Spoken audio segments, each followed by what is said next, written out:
I'm really very pleased that we have with us this evening Michel Moushabeck to put the film in perspective from his own personal experience of the Nakba, the catastrophe of 1948, which we have just heard such moving stories of, and his own personal knowledge and history of the region. And then we will go to questions, and he will lead us in a discussion. Michel is from Jerusalem, the capital of Palestine, and the center of both the Orthodox Christian Church and the Al-Aqsa Mosque. He's a writer, editor, translator, and musician. He's the founder and publisher for the last 37 years of Interlink Books, a leading publishing house in Northampton, Massachusetts, for books in literature, nonfiction, and poetry from around the world, including an important source of Middle Eastern literature and translation. And we have some books out in the lobby for purchase later, or you can go online to Interlink Books. He is himself the author of several books. He's received several awards.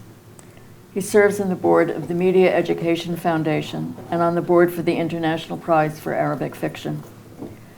He's founding director of Layali Arabic Music Ensemble, which plays locally and worldwide. We're very lucky to have him with us today. Michel. Thank you, Merri.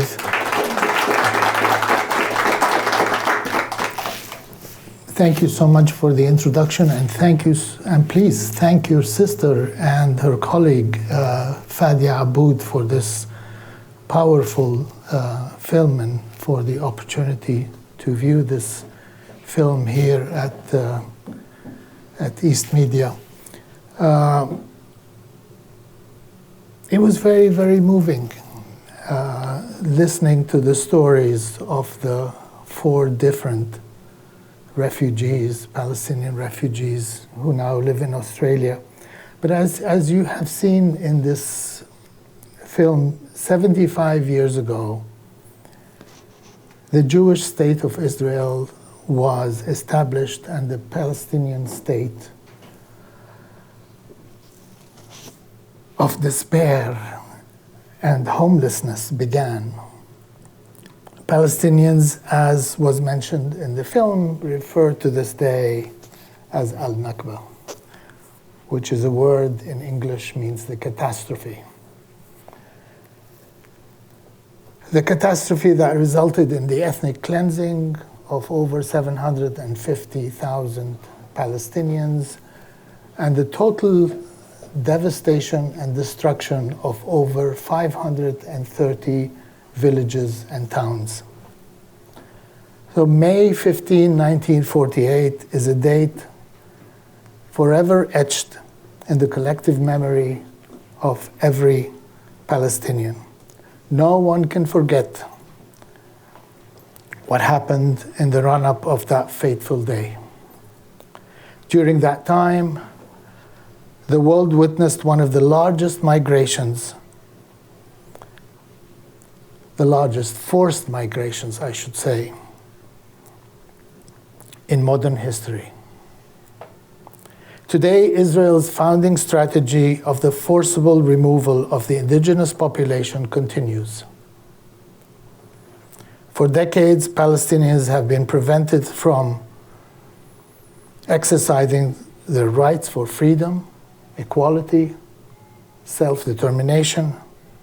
For decades, they have endured the horrific conditions of apartheid and a brutal military occupation. And after decades, the hope of recovering even a small portion of their historic homeland has slipped away. But we are not going away. If I were to meet you in a pub or a bar, and you were to ask me to tell you my family's story in one sentence, I would say exile and starting over, exile and starting over, and exile and starting over. I might add a clarification that I did not repeat myself 3 times because I had too many beers. for my family's multiple exile from West Jerusalem in 1948 to East Jerusalem, to Amman, Jordan, to Beirut, Lebanon, and then to the United States is not unique. It's one of the sad episodes of being Palestinians. But our stories of exile, displacement, and injustice will live on. And so will our beautiful memories of our homeland.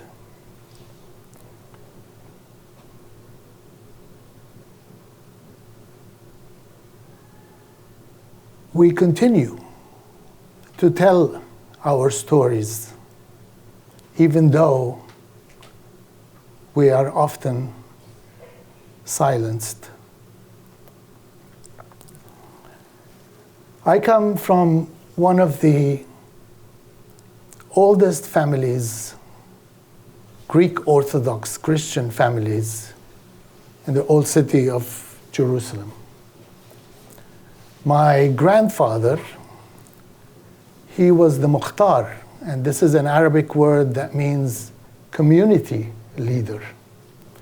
He was the head of the Eastern Orthodox community in Jerusalem, as was his father before him and his son after him.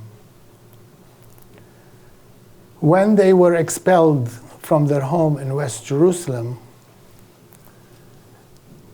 because of his position in the Greek Orthodox community, he was given refuge inside the monastery, the Greek Orthodox monastery that abuts the Church of the Holy Sepulchre in the old city of Jerusalem. And that's where he stayed with my grandmother until the day we died, until the day they died. I was 11 years old in 1967, just before the 67 war. And that was the last time I saw my grandparents. And it was the last time I saw Jerusalem.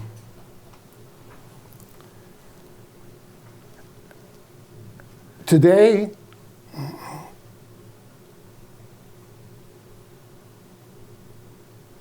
we are witnessing a second Nakba, an even larger one than the one that happened in 1948. Israel's strategy of forcible removal of the indigenous population is continuing today with a vengeance.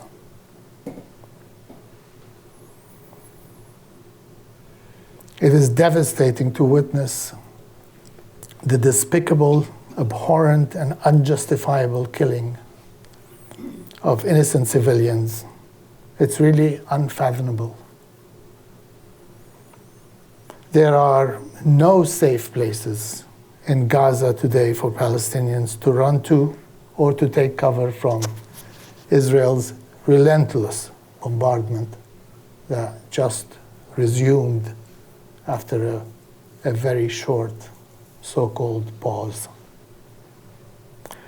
The latest figures tell us that approximately 1.7 million Palestinians have been displaced from their homes in Gaza. I am outraged and my heart is aching. But my outrage and heartache do not come close to describing what I'm feeling right now for what my brothers and sisters in Gaza are experiencing. The genocide is underway, and we can no longer say that we did not know. The Biden administration has granted Israel impunity and blocked a ceasefire that would have saved thousands of lives lost to Israel's mass killing, mass starvation, mass dehydration, and non-stop, heavy, deliberate, and ruthless bombardment of civilian neighborhoods, schools, hospitals, and places of worship. The world's failure to challenge Israel's ongoing oppression, occupation, apartheid, and genocidal practices provides the context for what is taking place right now. We are living in a messed up world where the word ceasefire is highly divisive and controversial.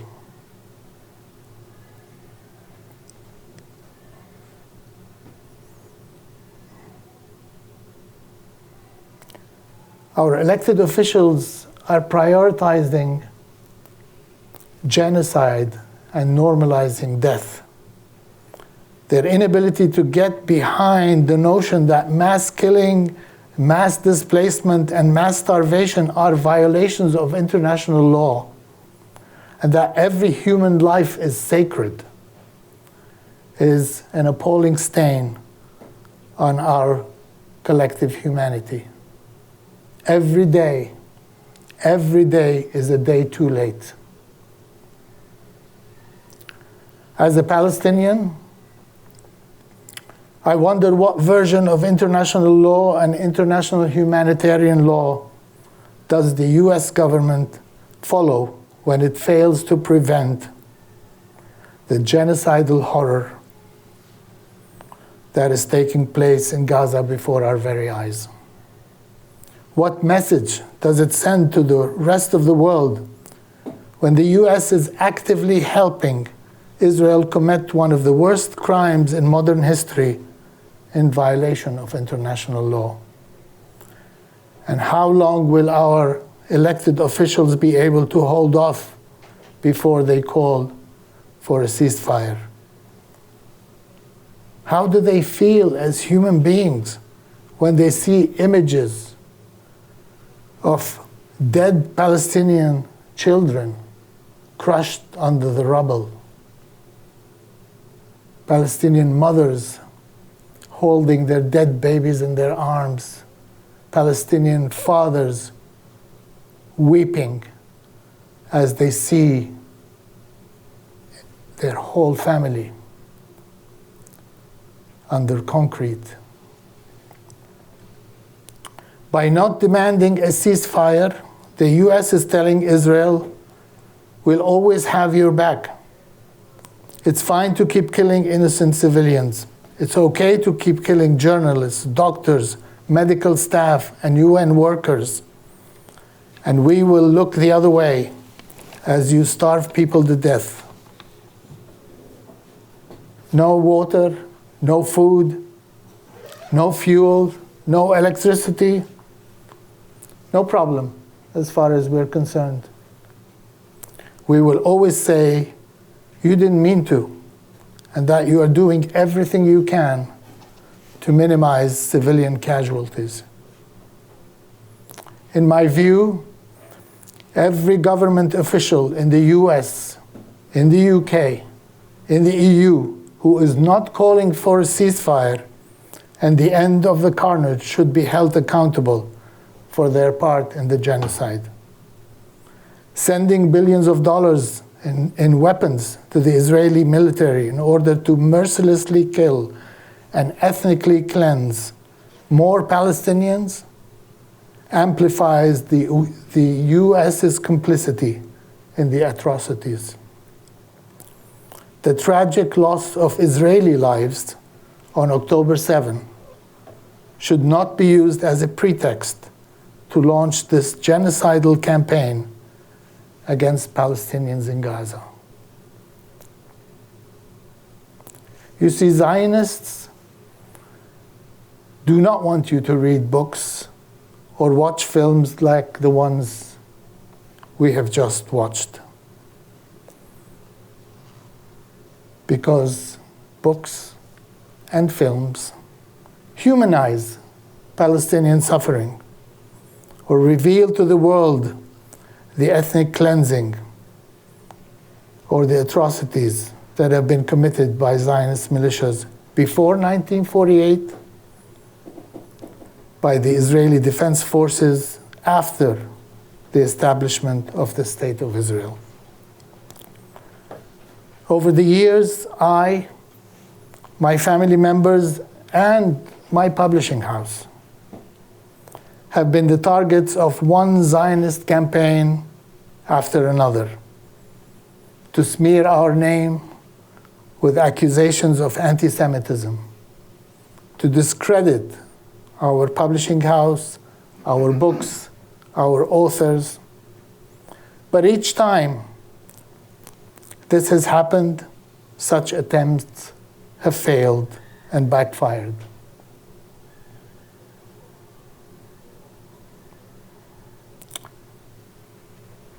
My mind is really consumed with thoughts of my family, of my friends who continue to suffer daily abuses under Israel's apartheid regime and its most inhumane form of collective punishment, while our government remains shamefully silent about Israel's human rights violations, crimes against humanity, and its ongoing oppression of Palestinians.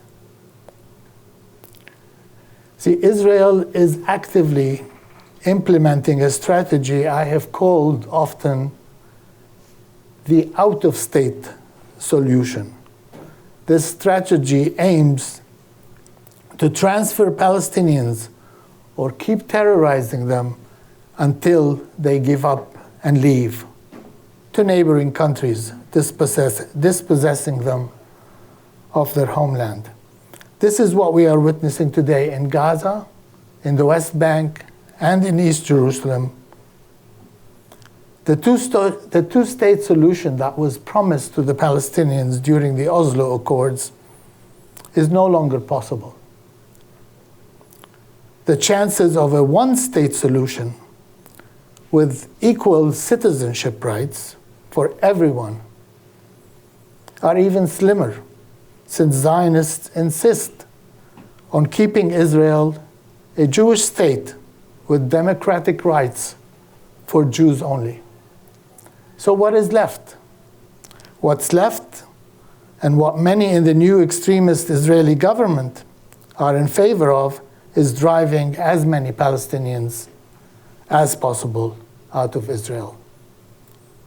And the Netanyahu government made clear its intention to commit genocide against the Palestinians and is counting on people around the world becoming numb as the death toll rises.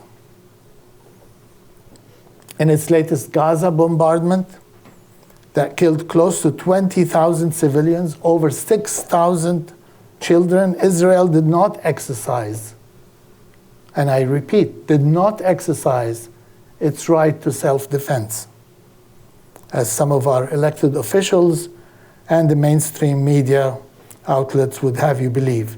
It has committed mass murder and war crimes.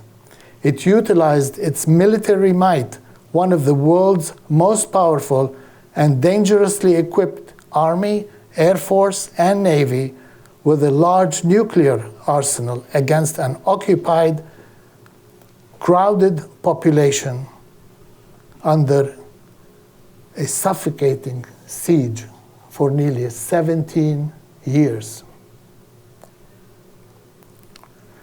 See, half the population, I should say 70% of the population of Gaza are refugees from 1948 and from 1967. Half of them, half of the population of Gaza, were born under siege. The 2.3 million people living in Gaza, half of them are under the age of 17, were born under siege, and have known nothing in their lives other than misery and extreme hardship. A friend of mine once said, a friend of mine from Gaza, he said to me, and that was before October 7th, he said to me, what is worse than dying in Gaza is living in Gaza. The dire humanitarian conditions, coupled with shortages of food, electricity, fuel, and medical supplies, have left Palestinians with no life-sustaining goods and services and with endless misery. See, international human rights organizations such as Amnesty International, Human Rights Watch, and B'Tselem, Israel's oldest and most prestigious, most respected human rights organization, they have all issued detailed reports that concluded that Israel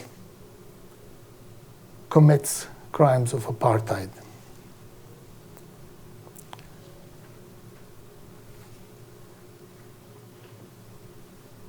It's really hard for Palestinians not to feel helpless when they are subjected to these mega injustices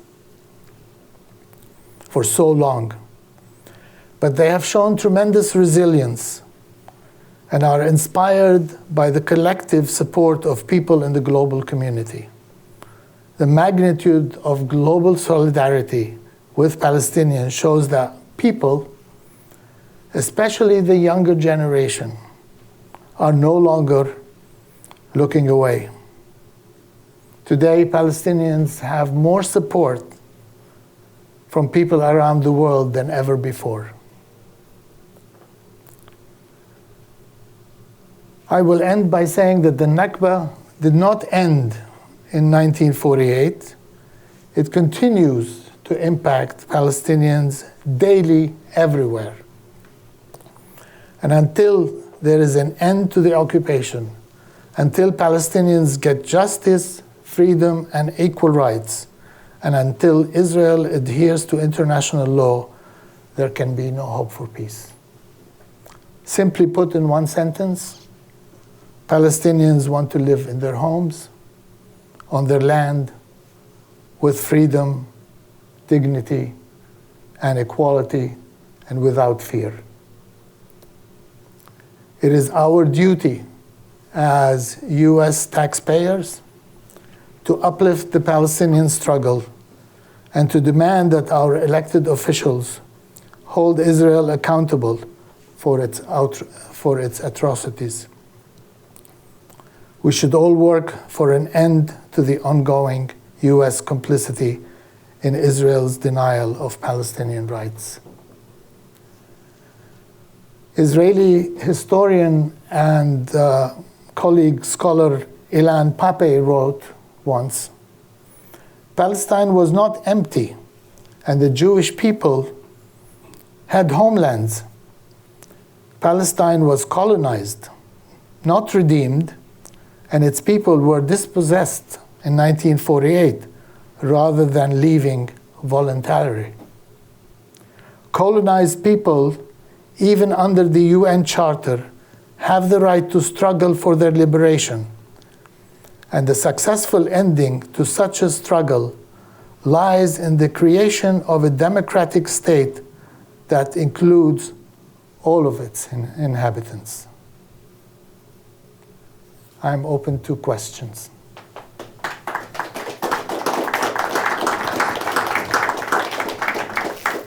Thank you, Michel. Thank you. Before we go to questions, I'd like to say something, which is my family, the Ansaras, came to the United States from Lebanon. But it turns out that 500 years earlier, we also were in Palestine. And not only that, I've told you this,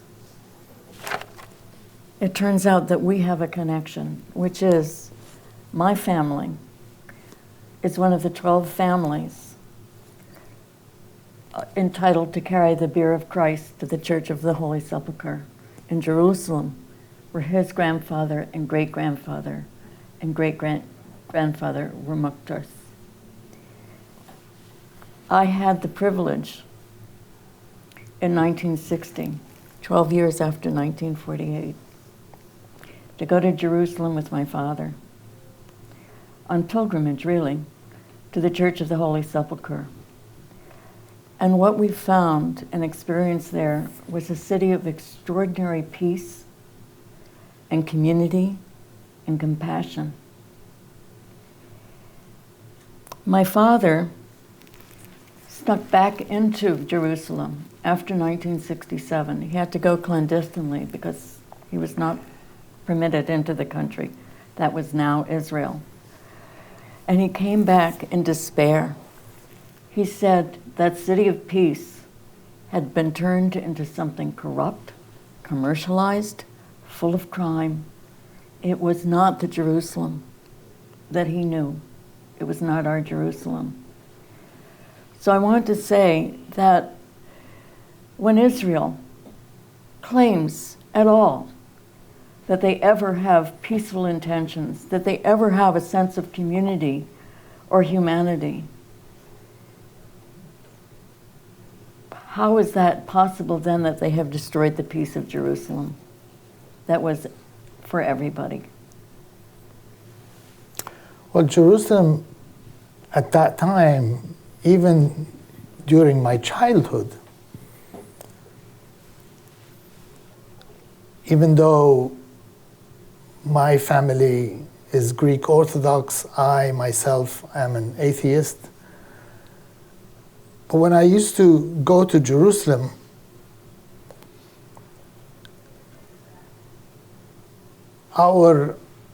my grandfather's house was always filled with Palestinian literati of the time. Christians, Muslims, Jews, musicians, artists, storyteller, they all gathered at my grandfather's house. And I have very, very vivid memories of those gatherings. I actually wrote a story about it a few years back. And it was published in a book, in an anthology, and a Canadian filmmaker read my story.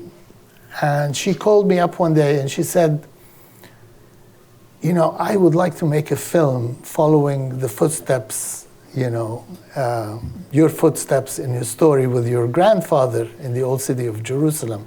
Can you come to Jerusalem? Mm. And I said, I'm sorry, I'm not allowed. Even as an American citizen, I cannot go to Jerusalem because I'm Palestinian. And we left it at that for a couple of months. And then she called me back again and she said, I have an idea. Why don't we do it virtually? Hmm.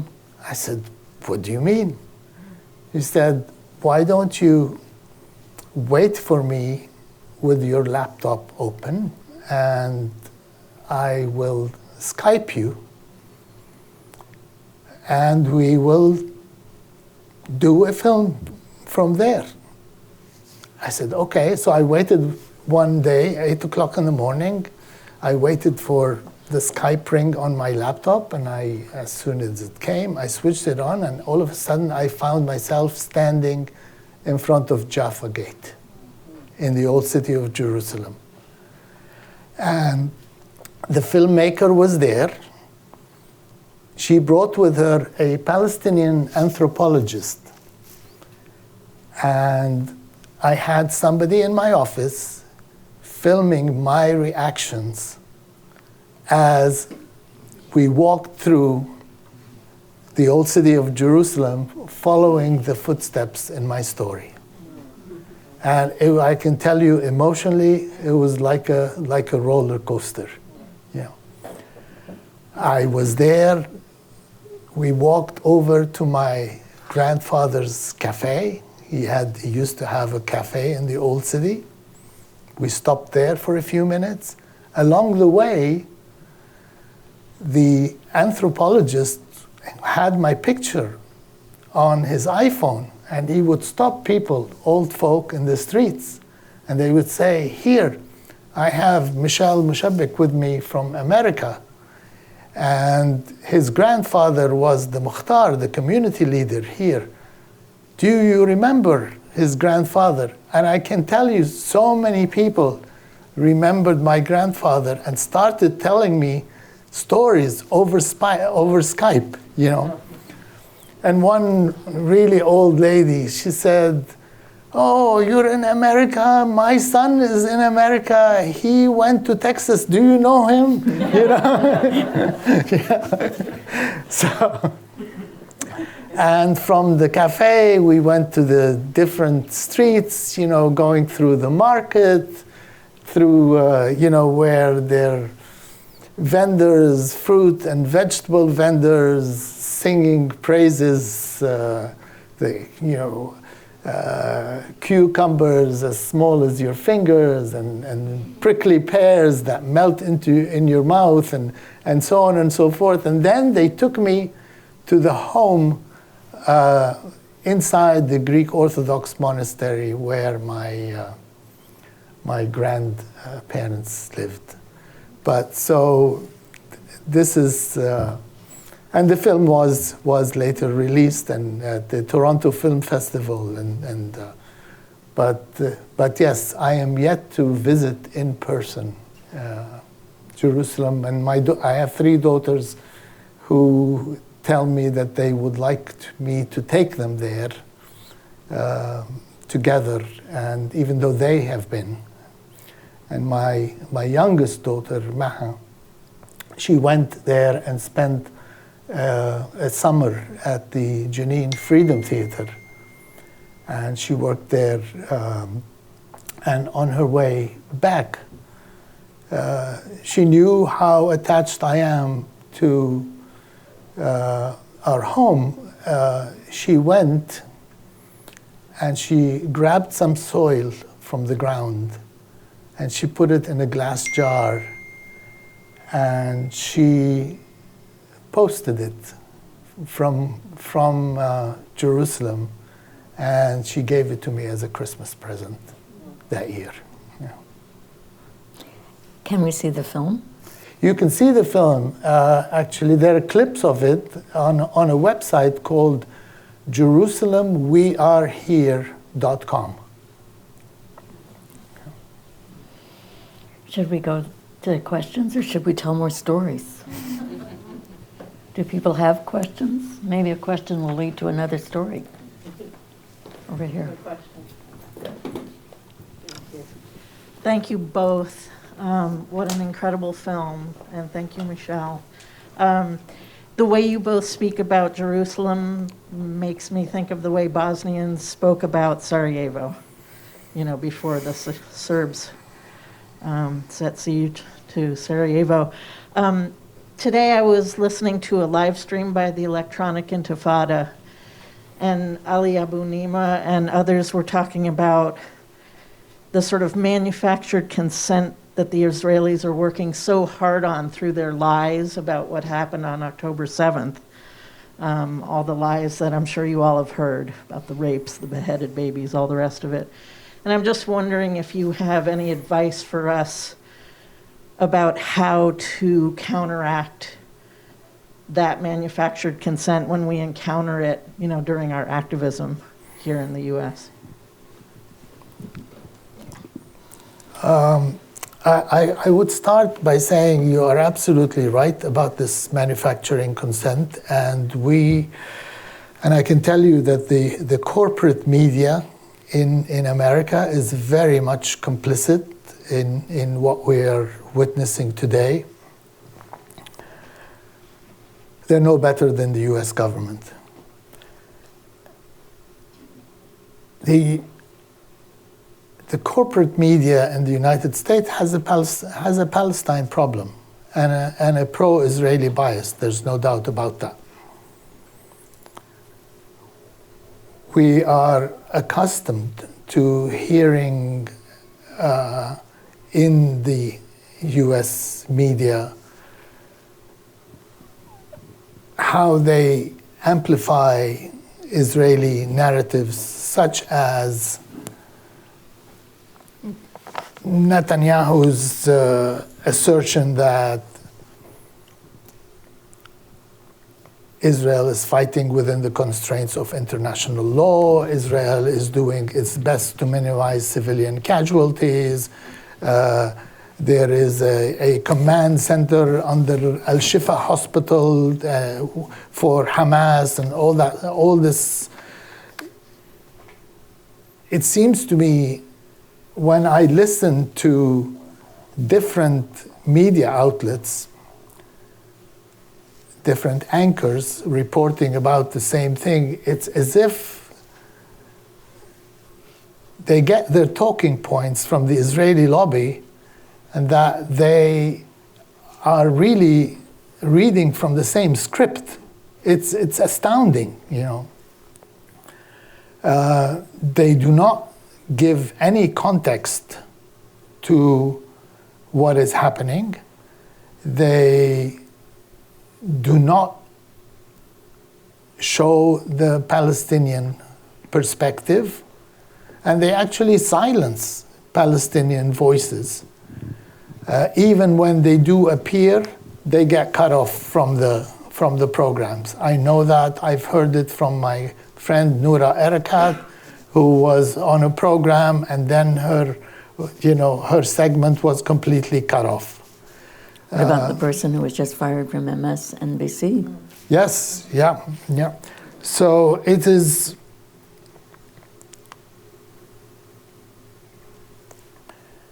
It's important for us to really, one is support alternative independent media who is doing a hell of a job of counteracting the complicit mainstream media in the US. I write a weekly column, a weekly piece for Truth Out, and they've been excellent. I also support places like Electronic Intifada and The Intercept and others, and The Nation, and only the other day, even Harvard Law Review, there was a piece that was written by a Palestinian Harvard Law graduate about the Nakba. It was approved by the editorial committee. It was edited and reviewed, peer-reviewed, and just about to be published when it was pulled under pressure from the board of directors of Harvard University, because a lot of pro-Israeli donors, warned them about that. Luckily, later on, this piece was published in The Nation, and as well as our own Massachusetts Review. That was published in a blog a couple of days ago. So this is what we really are able to do to counteract all, what the U.S. corporate media is doing. Other than that, speaking up, attending webinars, reading, really also recommending books to those people who really don't have a clue or are not informed about what's going on. I do want to mention that this week there is a Read Palestine Week, whereby a group of independent publishers from around the world have each including my publishing house, have each given one free book to be downloaded, and Read Palestine Week ends tomorrow. So for anybody who needs more of a background information on the Israel-Palestine struggle, our book, Interlink book, has a book called Understanding the Palestinian-Israeli Conflict by Middle East expert and journalist Phyllis Bennis, who is a fellow at the Institute for Policy Studies.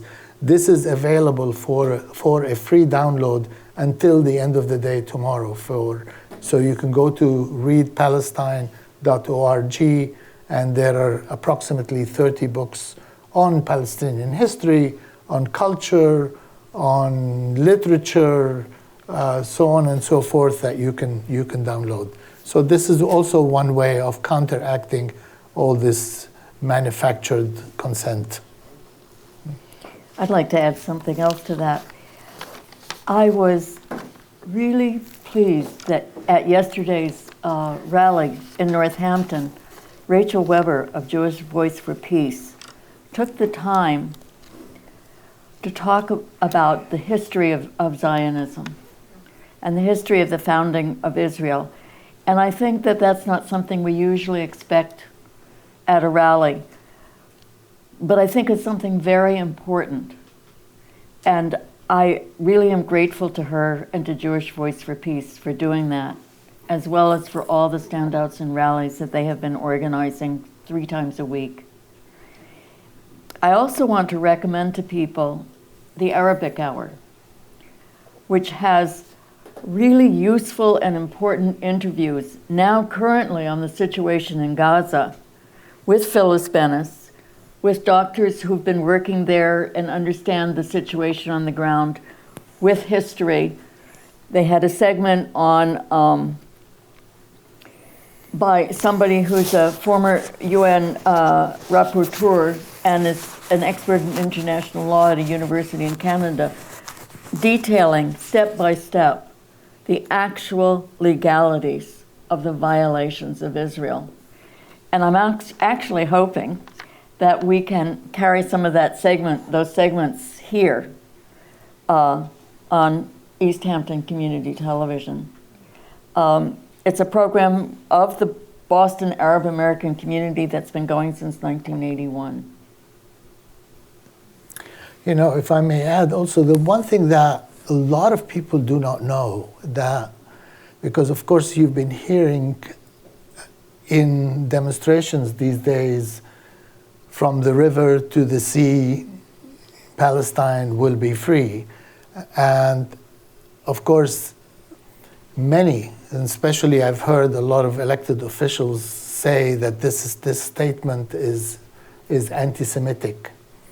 And as a Palestinian, this is an important statement, and it has nothing to do with anti-Semitism. It is basically a quest for freedom and equality from the river to the sea, because from the river to the sea, there are Palestinians and Israelis under the control of one regime, the Israeli regime, but only half of those people have rights. The other half do not have any rights. So that's why from the river to the sea, it's a very important statement where Palestinians feel wherever they live in that region, they want freedom and equality and dignity for all. There was another question. Yes, hi. Thank you very much, Michel, for taking the time to do this. I've got a couple facts that I've come across, or information I've come across as background, and then a question about that. One is that when Israel was trying to finish off the PLO, and I don't remember how many years ago exactly that was, that they were actually the Israeli government was giving some kind of support directly or indirectly to the emergence of Hamas as the authority controlling the Gaza area, at least. but also that the Hamas won a fair election, from what I understood as well. People Yeah. voted for them. So the question is about Hamas, its relationship to the Israeli government, and to the people. It's people that elected it. Was there support in your mind, even if there wasn't knowledge about it, was there support by the majority of the Gazans for the Hamas incursion into Israel and attack? And do you think the population and the Hamas leadership knew what would ensue in terms of the destruction and massacres? Mm-hmm. And was it just pure desperation and rebellion and frustration? First, I would say that there was oppression and apartheid and desperation long before Hamas was established. Hamas was established after the second Intifada. And it came into power, of course, Hamas as an organization, it got its roots from the Islamic Brotherhood of Egypt. That was the ideology that they followed. It did not have support in the early days. However, due to the fact that the Palestinian Authority, the corrupt Palestinian Authority, I should say, have not really served the Palestinian people and did not bring about any change in their lives. That's why when there was an election, and a fair election, I should say, that was monitored by international observers, Hamas won, by a small majority, won that democratic election. And they should have been those who governed Palestine. But of course, we in the United States and elsewhere in Europe, even though we favor democracy, but only democracy when it suits, when the results suit us. And the results did not suit Hamas, did not suit the Americans and the Israelis. And when Hamas came to power, even though had they governed, I would tend to think that they would have moderated their stance over the years, even though they were the only ones who were calling for, or at least remained in favor of armed struggle to end the occupation. But you made a point, you made an important point, that Hamas was made in Israel. It was an Israeli creation. It was supported by the Israeli government because they wanted to create division between Palestinians so that they can prevent the establishment of the Palestinian state. They wanted to prolong, as long as possible, the occupation, so to enable Israel to keep creating facts on the ground by expanding settlements, by establishing new settlements, and that Hamas served that purpose for them. So they encouraged the funneling of funds for Hamas. And this was well documented because even the other day I read in Haaretz newspaper, the Israeli newspaper, the quotes from Netanyahu when he was telling his Likud colleagues that's the only way we can create this division is by supporting Hamas. So this is what happened. And I know we are running out of time, so I'm going to have to stop there. Thank you very much. Thank you for coming, and thank you for your questions. And if you need more background information, as I said, go download that free book.